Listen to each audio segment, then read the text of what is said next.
My chance new girl watch made in China. We play ping pong ball made in China. Hello and welcome to China Econ Talk. So what are the main differences between Weibo and Twitter? What makes Chinese Twitter such a vibrant place? What did Huawei do to one of its employees that may have cost this firm its domestic goodwill? And who is the drunk guy on Huawei who became a Twitter sensation? To discuss, today we have on Jane Lee, a Hong Kong-based tech reporter with Quartz. Jane, welcome to China Econ Talk. Hi, Jordan. Thanks for having me. So Jane, could you first talk a little bit about your journalism arc? How did you end up reporting in Hong Kong? So I was working in Beijing as a journalist and trade publication. After 2 or 3 years, I feel like I wanted to get into very serious journalism. So then I came to Hong Kong and to get my master's degree in journalism. And then I joined South China Morning Post, a Hong Kong-based newspaper, for 2 years. Covering financial news, and then I went to another trade publication covering private equity and venture capital. So that experience kind of led me to my current job, which is tech reporter on Quartz, because I talk with lots of the basic guys.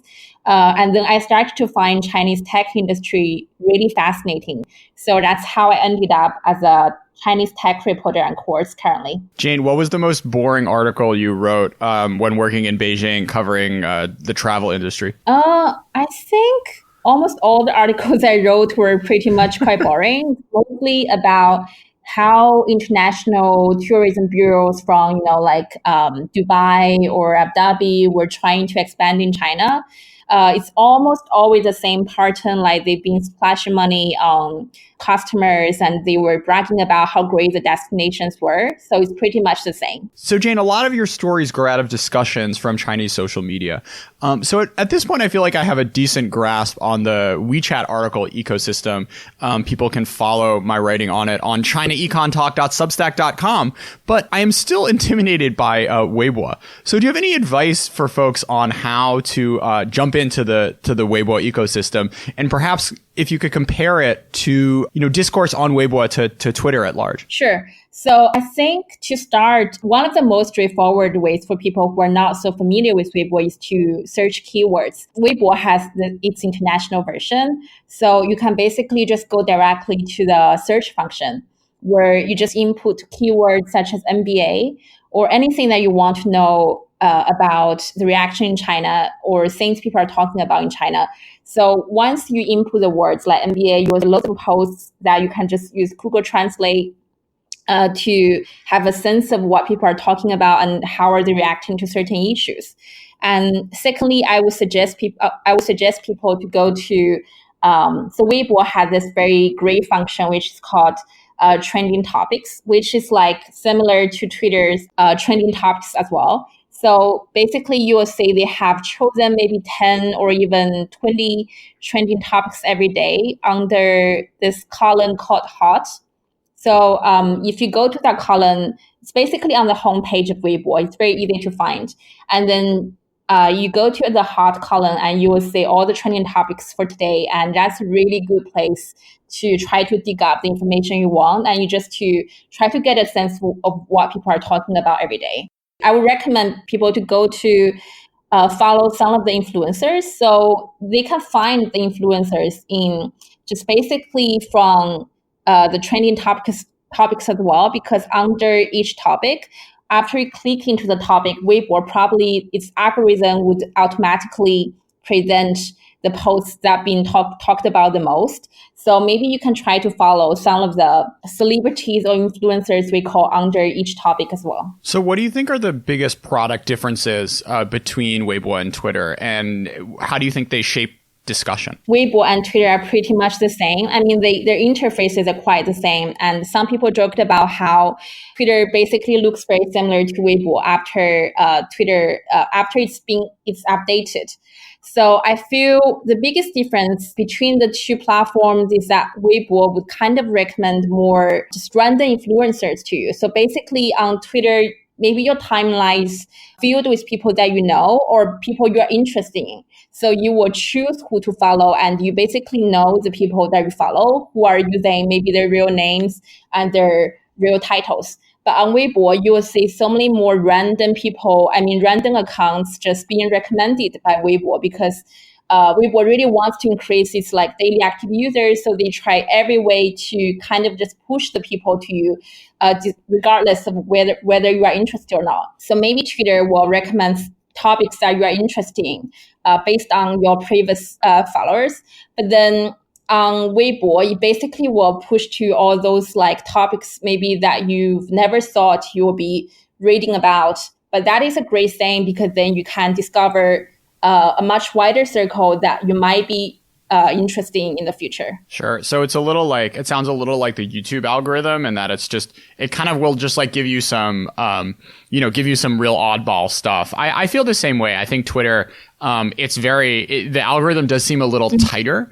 Every once in a while there'd be like a big viral thing that will show up in my feed. That's like some like funny cat video or whatever. But most of the time it's like NBA and Chinese politics. It's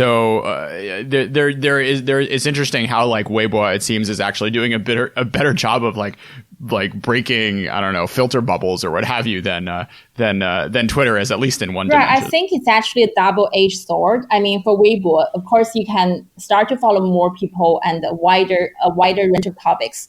But also, I heard lots of complaints from people saying Weibo kind of like force them to follow people that they were not even interested in. So this is quite tricky because sometimes people will find, when did I follow that person? They actually didn't follow a certain account, but Weibo kind of just assigned the account to them because people thought they would be interested. So Weibo was like, I think you should follow that dude, but actually maybe people don't want to. So that's like the disadvantage of it, I think. Sure. So obviously another big difference between Twitter and Weibo is the amount of censorship that happens. So what's been fascinating over the past few years is a very vibrant Chinese language Twitter has grown up, which is filled with folks in the mainland who use VPNs, Mandarin speaking people from around the world. And it's a fascinating mix of, government propaganda butting against people who really hate the CCP, Taiwanese folks, Hong Kongers, and just like a whole big motley mix. So you want to maybe describe a little bit of your sense of what the Chinese Twitter ecosystem is like? Sure. So I found that quite fascinating too. I've been using Twitter only since maybe from June this year because I started to follow more people on Twitter and I wanted to get a sense of how exactly Twitter works as well. I started to find, exactly as you said, it's like such a mixture of people, and you have lots of Wumaos, like Chinese trolls that's basically shouting at everyone who are pro-Hong Kong protesters. And you have like very liberal Chinese people who live abroad or even within China who are defending Hong Kong protesters. And then you have Taiwanese people, and you also have Chinese like officials joining Twitter, like lots of Chinese diplomats joined Twitter in the recent 2 months. And even China's Ministry of Foreign Affairs, they joined recently. So I found this mixture very fascinating. And then I found the communications between different groups are very fascinating as well. So some of the liberal bloggers I follow, they often have fights with Chinese trolls. And it's actually not very meaningful conversations. Basically, each group will be shouting at each other and telling each other they're stupid or something. But then still, it's like something you will not say on Weibo or almost any mainland Chinese social media platform because of censorship. On Weibo, you have overwhelmingly one opinion, which is we love China, we love Chinese Communist Party. But on Twitter, you have like more real, more dynamic Chinese language ecosystem, I would say. So let's start off with your piece on @MidwayDude, who runs a particularly interesting channel that surfaces mainland voices who agree with the Hong Kong protesters. Yeah, sure. So I actually started to follow MidwayDude very early on, even back, I would say 2 or 3 years ago. I think that was when he was active on Weibo, actually. So this guy who lives in Hong Kong, he got his fame on Weibo first because he actually came from mainland, but then he immigrated to Hong Kong at very early age. So he speaks fluent Cantonese and Mandarin as well. So he was trying to become a bridge between mainlanders and Hong Kongers, and he was doing a very fascinating job. He actually accumulated very, very large following on Weibo. But very unfortunately, because of the censorship and the sensitivity around Hong Kong, so his account has been basically suspended, I think maybe last year or even this year. So then he kind of focused more on his Twitter account, and he started to try to help more liberal mainlanders to voice their opinions on Twitter, because there is not really a channel for people to say what they really think of Hong Kong. So on Weibo, if you search Hong Kong, the almost only opinion you will say is how people were calling the protesters rioters, and how they're just saying all those rioters are like cockroaches, which is a term used by people daily as well. So that's the only opinion you will see on Weibo. But on Twitter, we have people like Midway Dude who keeps posting secret notes sent by different mainlanders who are saying we actually are really supporting Hong Kong protesters because we want them to succeed to do something that we've never managed to do 30 years ago. So that's very fascinating that people like him, like Midway Dude, he became a very good bridge between mainlanders and Hong Kongers on Twitter. So, it's fascinating the contrast that you see between the sort of Western coverage as well and the domestic coverage of the Hong Kong protests. You've been living with the protests in your midst. You told me before this show that the first year you moved to Hong Kong was actually when Occupy Central was going on. But most of your reporting is actually covering mainland views. Is there anything else that has struck out to you about the discourse domestically and where the biggest disconnects are between young Hong Kongers and people on the mainland? Maybe the biggest disconnect is Chinese state media or Chinese media in general. They're trying to shape the movement as a pro-independence movement in Hong Kong, whereas people living outside the Great Firewall know that it's actually independence is not among the 5 key demands of protesters. So I think that's one thing that's really confusing for lots of mainland people, because maybe fundamentally they're very nice people. They wouldn't want to say horrible things to the protesters, but then they kind of got angered by a narrative of how maybe some Chinese state media keep telling them those Hong Kong people think they're better than you and they want to be separated from you because they are superior to you. So that's the biggest disconnect, that mainland Chinese people don't really know what are the 5 key demands, and they have no channels to know exactly how what the movement is about. Yeah, I've had a lot of conversations where folks are like, well, what do they really want? And reading the Western media, it's like they've been pretty clear for the past few months now what the gripes and what the demands are. But the fact that that is still like an open question among really educated English speaking mainlanders is it's sad, and it's a really unfortunate symptom of the system that governs Chinese media. I think another quite big disconnect between the two groups is lots of mainland Chinese people who even live abroad, who have perfect access to all the Western media and who read English just fine. They still think that the cause of the movement in Hong Kong is because of high property prices, which I would say is definitely part of the motivation, but it's not the major motivation. I wouldn't say that. The mainland Chinese people, even well-educated one, they kind of bought the narrative from Beijing, which keeps telling its own people that this is because of rising property prices and let's blame the tycoons instead of the political system. So that's another confusion I think people have in the mainland.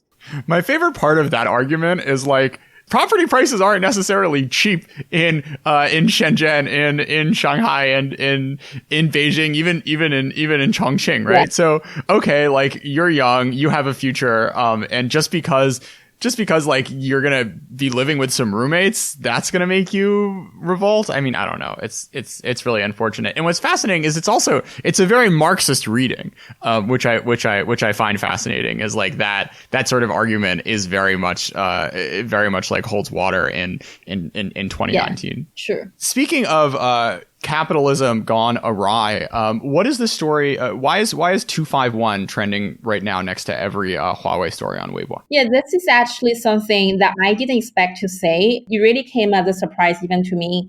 So I've been following Huawei for a while, and previously the Chinese sentiment towards Huawei was almost always overwhelmingly very supportive of it. So because Huawei was always seen as this national hero in China, and people were kind of praising it for standing up against the US. Ever since Huawei was put on the blacklist in May, people were saying how we should support Huawei by buying more of its equipment.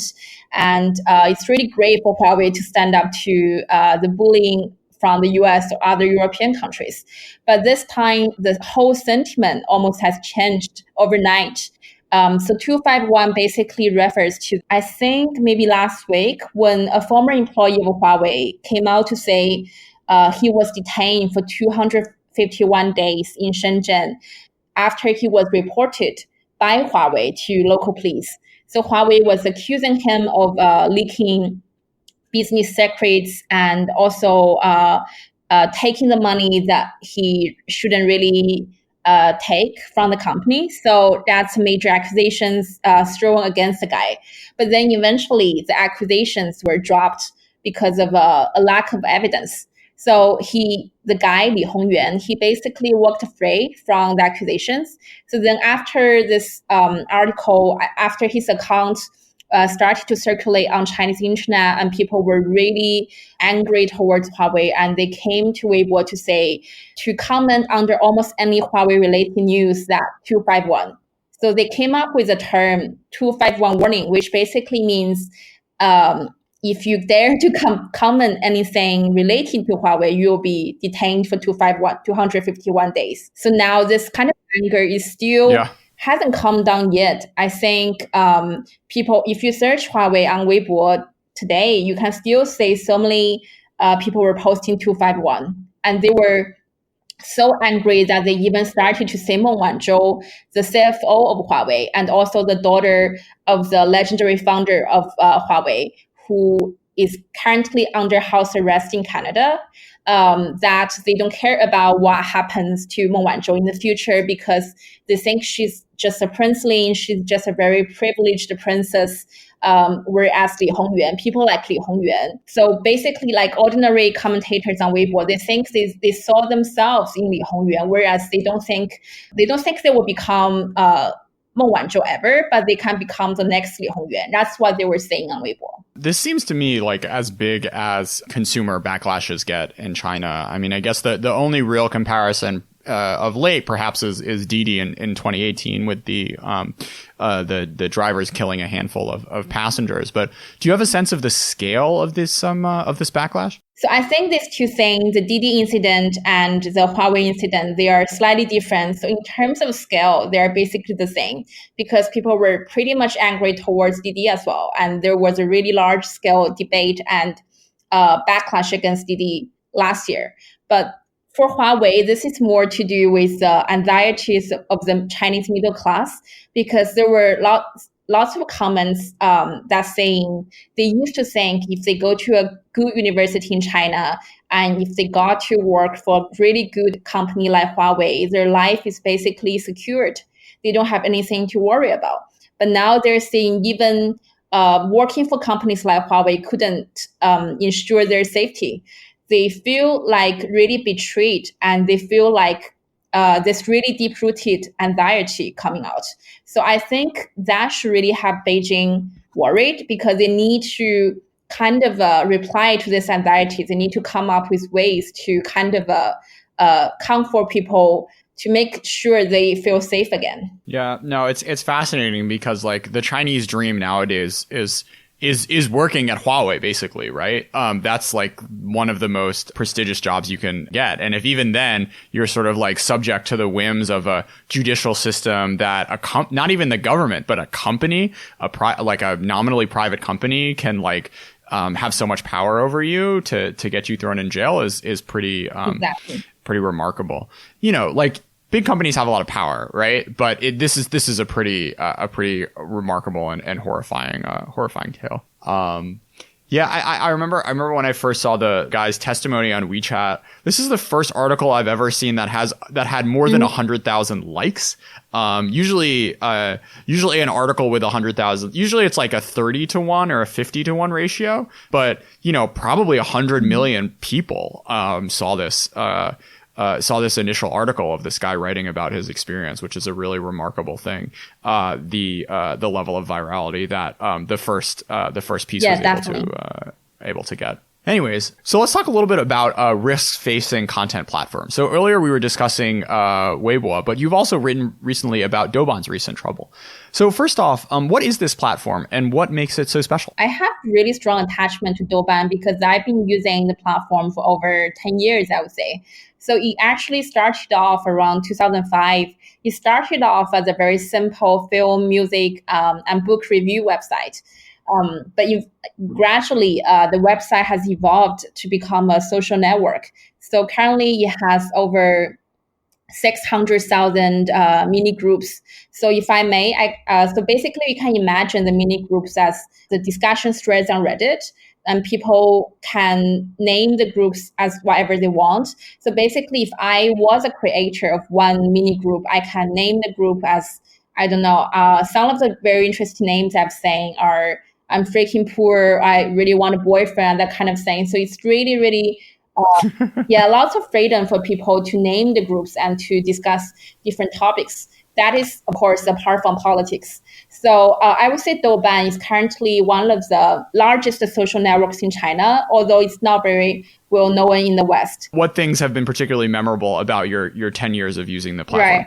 So I think the most memorable thing for myself is I managed to find lots of friends who love, I don't know, underground music in Chongqing when I was in uni. So I managed to join this group where there were lots of fans of like punk music or just like rock music in general. So because my classmates were pretty much quite boring, so I managed to find this group of people on Douban and who kind of introduced me to the very fascinating world of underground live houses in Chongqing. So that was really cool.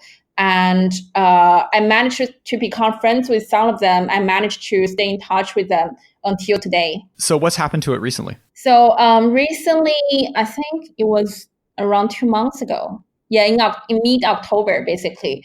So Douban, very abruptly, people started to find, so Douban has this kind of like news feed thing, which is similar to Facebook's news feed.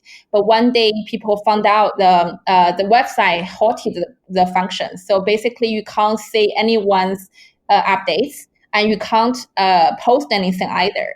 So then it turned out Douban was kind of being regulated by Chinese censors. The website never gave the real reason for the suspension of the newsfeed function back in mid-October. But people were just speculating it might be because some people say something very political on the platform, which is usually the cause for any content platform to be suspended in China, or some users in some mini groups, they were saying something, they were discussing about Chinese leaders. So that was the speculation people were having. But for now, Douban has resumed the newsfeed function so people can post things regularly. Sure. But this was a traumatic experience for many, presumably. Oh yeah, definitely. I saw lots of my friends I follow on Douban, they were saying this kind of like earthquake. They compare this suspension to like having an earthquake, or they just like feel they were experiencing a disaster because they love Douban so much. Because basically, I mean, most people in the West, they probably don't know about this website, but actually there is a very large population of Chinese liberal youngsters who use Douban really regularly. And Douban is almost the only platform where they can find people who have similar opinions as them. So it's like very devastating for them to say that one of their favorite websites was under attack from the censor. And they were so worried that the website would be shut down. Because previously, there used to be cases where some Douban users were invited over for tea. That means they were interrogated by some police in different provinces because saying certain things on the platform. They were already worried that Douban is going to be on the decline, it's going to be under tighter scrutiny going forward. So this incident is definitely very devastating for people. Yeah, no, it's fascinating. Your anecdote really speaks to it. It's just I think more than the U.S. There's a real just like mainstream culture has a much tighter grip on like the the susyang of young people. And, finding like that group of friends who's super into punk rock, is a really hard thing if there isn't an internet platform for you to do so. So liberal doesn't necessarily mean like, pro democracy, but just like, I'm into like some weird subculture, or, I like French movies, or like, just something that is not on the front page of like iQIYI every day. And Douban, I think, is a really special place for folks to get that. Recently I remember like, I saw this movie like 少年的你, where my girl Jo Dong-yu plays a bullied schoolgirl. And, initially I went to it only because it had a really high score on Douban. But I was in this movie and like I thought the movie sucked and I was really bummed out. So then I reopened Douban and I like scrolled down a little bit, and there are two ways you can review movies on Douban. So you can do like a short review that's like 300 words, or you can write these like big essays.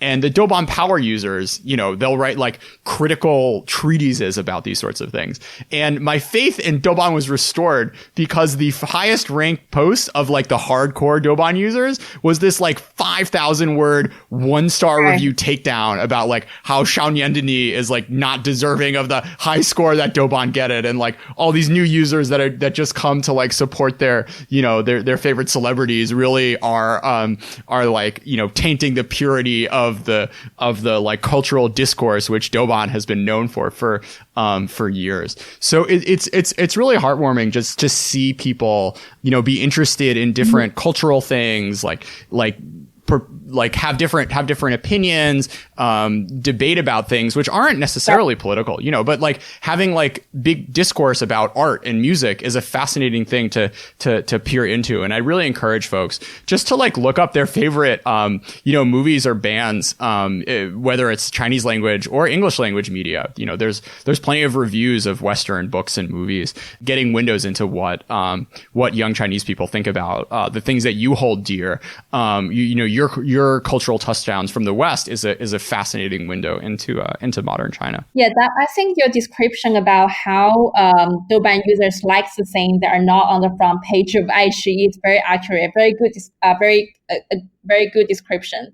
Because what the things they like are very much like, as you said, very subculture, and they are very similar to Western hipsters, I would say, or basically people of their age in the West. The things people on Douban are following or things they talk about very, very internationalized, I would say. So you will be a really good window for people to get to know how those like Chinese youngsters think. No, it's a real bummer that like there isn't a lot of that sort of culture, or at least like that culture that's expensive to produce. So like like a feature length movie or like a long drama series that would really appeal to the Douban crowd. So, a show like Rick and Morty, has a crazy amount of discussion on Douban. It has like a 9.9 rating or something. But that like attitude towards culture of like, social satire and whatnot is just not something you can really get money to make on the mainland, which is unfortunate. Anything else on Douban? I just like, it's a great place. I want more people to know about it. Yeah, I like Douban so much. I think I can't say enough about it because it's such a fascinating platform. I mean, people on Douban are really well educated. Lots of them live abroad and they speak really good English. Sometimes I even saw discussion threads that are totally English between two Chinese people. They were just debating on a very philosophical question in very perfect English writing. So that is something you could almost only say on Douban instead of on Weibo, where people's education levels or even salary levels are slightly lower, or they're just more mainstream opinions about things. Imagine if like Goodreads was just better than it is, and you could also talk about movies and music, and there was like Twitter, and you could meet up in real life, and there was all this like local stuff where you could like get together with folks in your city and have events and whatnot.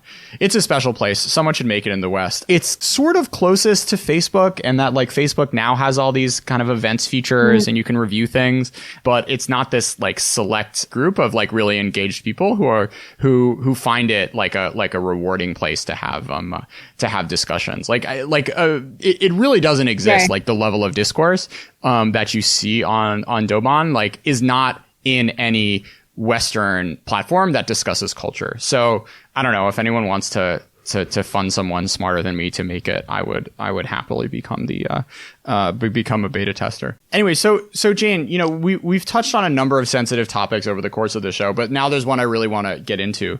Hot pot. Like, I know you're from Chongqing and everything, but I find it really boring to eat. Like, I really like going to a restaurant and having people cook for me, because otherwise I'll just go home and cook for myself.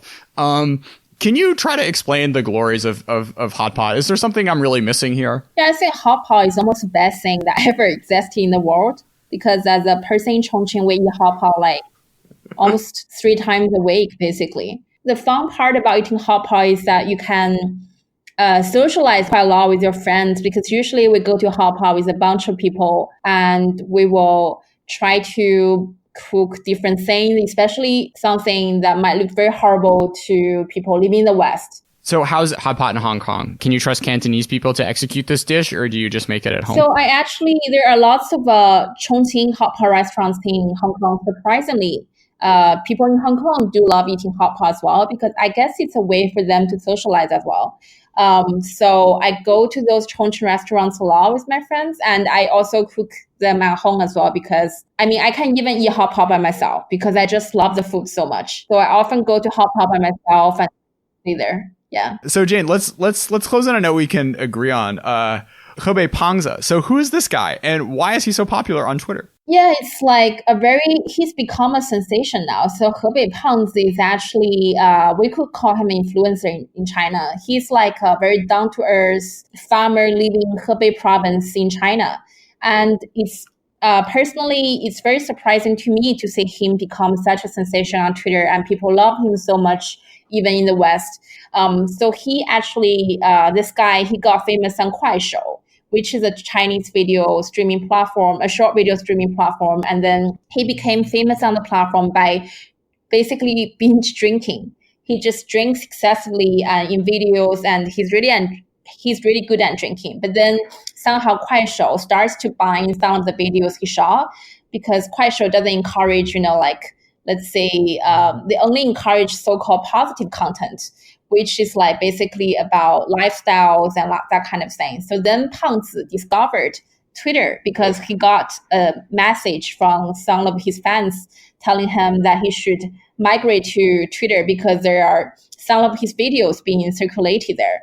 So then he went to Twitter, and then he joined in August, I think. And he doesn't speak only English, but then he just used the automatic translation tools on Twitter, and then he starts to post his videos. And then he just became so huge now. I think he's got a very large following, and people really love him because he's very down to earth and very humorous style on Twitter. Yeah, no, he's got like 100K followers at this point, and he deserves every single one of them. He has this patented technique where, in order to drink a beer really fast, he like spins the bottle so it turns into like a water vortex and then pours out faster than you've ever seen someone chug a beer at a frat party. It's interesting because we were talking about like Douban users a while, and this guy is as far from a Douban user as you come. But it's really interesting to watch a person from this social class in China be visible in the West. I think like the first video was just kind of like someone reposting it, and all of a sudden it had like 1 million likes, which is just a nice, remarkable thing. And there's so many negative stories, not undeservedly so, but like there's a lot to be like bummed out about modern China today. But watching like Hebei Pangza be this like new bridge between China and the West, I just think is a really beautiful thing. Yeah, exactly. I think it's very funny because China has always been trying to build its soft power overseas by shaping the narrative on platforms like Twitter and Facebook. But Beijing basically has largely failed to do so because it's diplomats who came to Twitter.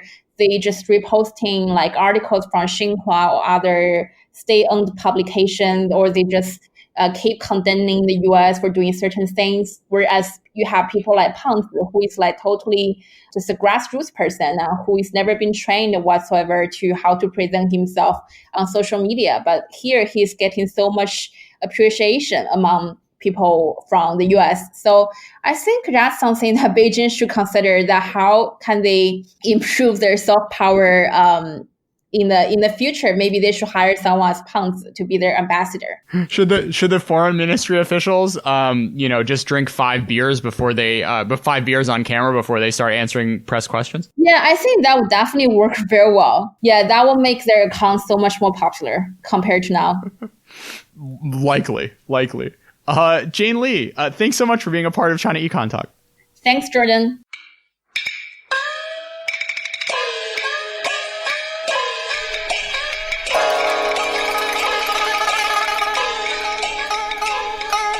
China Econ Talk is edited by Jason McRonald and Kaiser Guo and is a proud member of the Sinica Network from SUP China. For other great shows on China, check out the Caixin Sinica Business Brief, the Pan Daily Tech Buzz China, the New Voices Podcast, and of course, the Sinica Podcast, now in its 9th year. Until next week.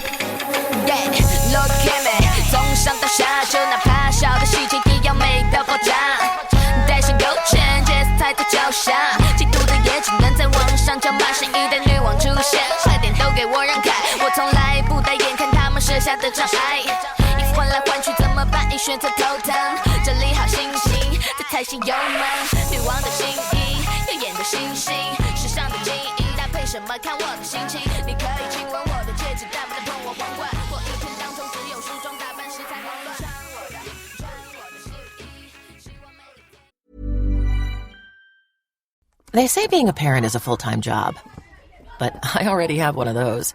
Luckily, I use Instacart to help me order everything I need while I'm stuck in meetings all day. So while Instacart is helping me get groceries, snacks for school lunches, and something for at-home happy hour, I get more time back to juggle my day job and my mom job. Save time by downloading the Instacart app or visit instacart.com to get $20 off your first order using the code INGREDIENTS20. Offer valid for a limited time. Minimum order $35. Delivery subject to availability. Additional terms apply.